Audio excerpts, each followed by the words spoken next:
And we want to talk about kind of linking together some of these properties of liquids, specifically vapor pressure and boiling point, and we'll see how we can apply this insight into general discussion of phase changes. So we know that we have these different phases of matter, solid, liquid, gas, and we talked about some general ideas. Going from the ordered phases, say solid to liquid to gas, is always an endothermic process. Energy has to go into the substance because the molecules are moving more. Whereas going the opposite direction, gas to liquid to solid is always exothermic. So when we do those processes, we would release heat. So we put heat in to melt, to boil, and then the fancy words for those are fusion, vaporization, and sublimation. So there are technical, fusion is the technical term for melting, vaporization is the technical term for boiling, sublimation is gas straight to solid. We do have condensation, kind of the words the other direction, condensation and freezing we're used to, and deposition is gas into solid. And we are always cooling those things down. Heat is coming out, heat would be going into the surroundings. And so we want to get into talking about phase changes, and we already have some kind of general guidance for them, and so of how phase changes work. We want to look at some other insight into how phase changes work, what some of these energies associated with them are.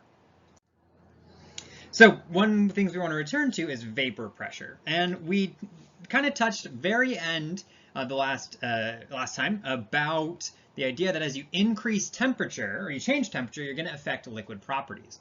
And as you increase the temperature of any liquid, you are going to increase the vapor pressure above that liquid, because increasing temperature always leads to molecules moving faster. Faster molecules in this case means those liquid molecules are kind of jostling around, and they're going to be able to escape out into the vapor phase. And so the vapor pressure always increases with temperature. So this is a graph of water. You can see from 0 to 100 where liquid is present under ambient conditions, how the vapor pressure changes. At very low temperatures, the vapor pressure is really low. It increases exponentially. And so at really high temperatures, the vapor pressure starts to grow really quickly and keeps going up and up and up. And if we kind of look at this graph, there are some relevant points. This right here would be ambient pressure of air at sea level. So this is in millibar. So ambient temperature is about 1 bar, which would be, it's just over 1,000 millibars. This is 1 atmosphere of pressure unit is ambient pressure at sea level. And if you'll note where that line crosses is 100 degrees Celsius, which is the temperature where water boils. This is not accidental. So when we think about making vapor pressure, as our vapor pressure is increasing higher and higher and higher, we would think that there are more and more gas molecules in the gas phase, leaving the liquid and going into the gas phase. Eventually, there are so many molecules in the gas phase that it stops being a vapor and we just have boiling. So the reason why liquids boil is when their vapor pressure equals the pressure of the surrounding air. So basically you can think about that the pressure, one of the things keeping air pressure, right, is pushing on the surface of the liquid. And so that's actually kind of keeping molecules in the liquid phase. Once the vapor pressure becomes so high that it equals that sort of ambient pressure, the pressure of the air pressing down on the surface, then the molecules from the liquid can just escape. There's nothing holding them in the liquid, and they would just be escaping out into the gas phase, and you get boiling.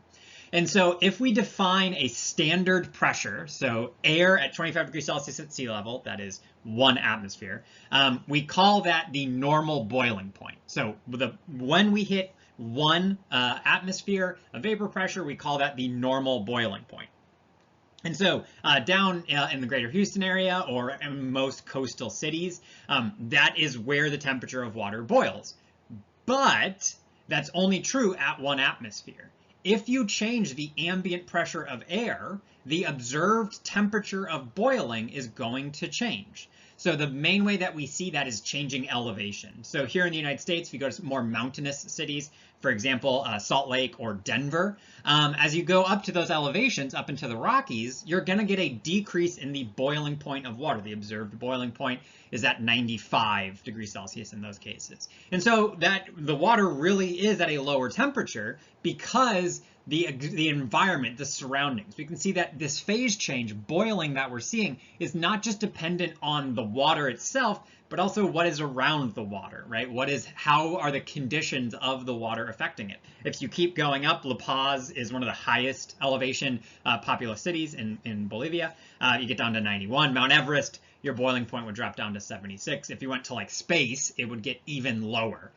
Because there's no pressure, there's really nothing holding the air in, or the molecules in the water, and so they would just be able to, would boil, seemingly boil at low temperature. One of the important things to note is this water is colder, and so even though it looks like it's boiling, it still is boiling, it's just not as hot. So you'll see some indications, some recipes that deal with boiling will say that if you're at like a high elevation, if you live in Denver or Salt Lake, you should boil it for a little bit longer. You should cook something for longer because the water literally is less hot. If you lived in like La Paz, you would want to wait even longer because the water is less hot. And so if you went higher and higher elevation, you could like stick your hand in boiling water because boiling doesn't indicate anything with temperature. It only indicates where the vapor pressure of that liquid equals ambient pressure. And so if the ambient pressure is lower, that temperature is lower. We can also see when we relate this idea of vapor pressure, we know that molecules with weaker intermolecular forces, for example, acetone in the red curve, we know that it always has a higher vapor pressure than something with strong intermolecular forces, for example, water with the blue curve. Acetone is only dipole-dipole, so it has weaker intermolecular forces. Those molecules can escape from the liquid more readily and go out into the vapor phase. And so as a result, at every single temperature, acetone has a higher vapor pressure than water. As a result, its boiling point is still determined by when the vapor pressure equals ambient pressure. And so that's why it boils at a lower temperature. So we learned about that idea, this sort of trend, and we can understand a little bit more. It's all about this vapor pressure is determining when boiling happens. And it's all based around that.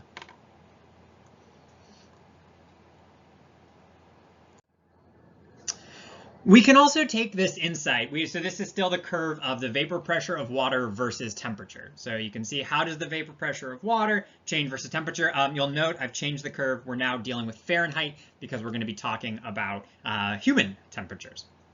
And so when we look at this graph, it looks like a single line, a single curve relating air temperature to pressure of water and air. And what this graph tells us is that if you have, like a glass of water, if you have a glass of water and you put that in there, you put water in there, woof, you put water in there, what sort of pressure of air molecules there will be above it? What number of air molecules, okay, is going to be above it? And that's what that line tells you, okay? The other way we could interpret this, what this tells you is that this line is the maximum partial pressure of water in air for a given temperature. So this region up here is not possible. For those temperatures, any point above the line is impossible. So if it is 60 degrees Fahrenheit, there cannot be more water in the air than, what's that, 0.015 atmospheres of water. So 1 atmosphere would be the air is, the air, all of the air is water. And so here we'd be looking at something like, say, a 1.5% of water, of molecules in the air are water. And it is impossible to have that because if you had more than that, it would just become liquid water. That green, that zone, this shaded out zone is impossible because if you prepared a gas with that much water in it, in the gas phase, at that temperature, it would collect out as liquid water. It would collapse out as liquid water. So instead, air exists somewhere over here. So that dot right there is representative of what it tends to feel like in, say, Houston in the summer, where you're in, say, the air temperatures in the low to mid 90s and a relatively high humidity. That humidity, about 2.5% of molecules in the air are water molecules. And so that amount of water in the air, the partial pressure of water in the air, it's below the line, so it's possible. And so, but that stays fairly constant. The number of water molecules in the air doesn't really change with the day. What does change is the temperature. Especially at night, we cool down here, right? So the air cools down. Eventually, you're going to hit that line. As the air cools down, you will hit a temperature where you have reached the maximum vapor pressure of water in the air.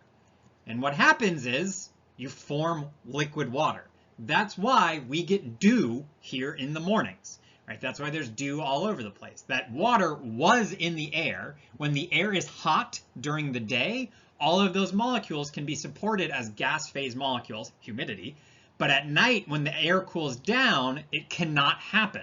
Right? You can't get that sort of you can't have those molecules be in the air as gas molecules. They collapse out and they form liquid water. That's where dew comes from. Fog is a similar idea. That's why fog forms. It's the exact same idea. That is what 100% humidity looks like. Right? So one of my pet peeves during the day here, it is not 100% humidity because there's not dew on the ground. Dew on the ground or fog in the air is what 100% humidity looks like. The air, as there are as many water molecules as possible in the air, they have started to form liquid because there's too many of them.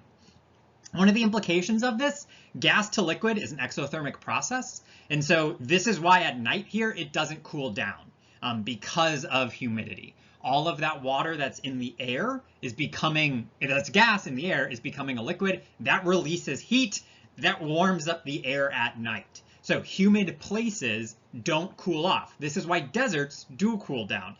You'll learn about, people always reference like cloud cover, and that is an important aspect, but a much bigger factor is the fact that air in deserts is very dry. So it's like, say, here, very low humidity. Even if it's the same heat during the day, you can cool all the way down, and there's no creation of water that starts to release heat to offset that.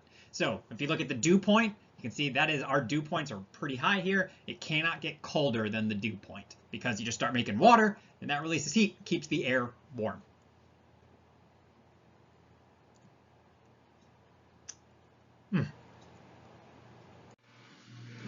Okay, welcome to the first set of videos for this week. Participation 9-1 is due Tuesday, September 1st. So we're in week 2. We have our full set of assignments for this week. So we will have a participation assignment due Tuesday. Additionally, we'll see another midweek homework covering just the set of videos. There's more videos in this set, but this will be a short assignment there for that midweek too. And then Wednesday, we will once again meet for lab at 11 a.m.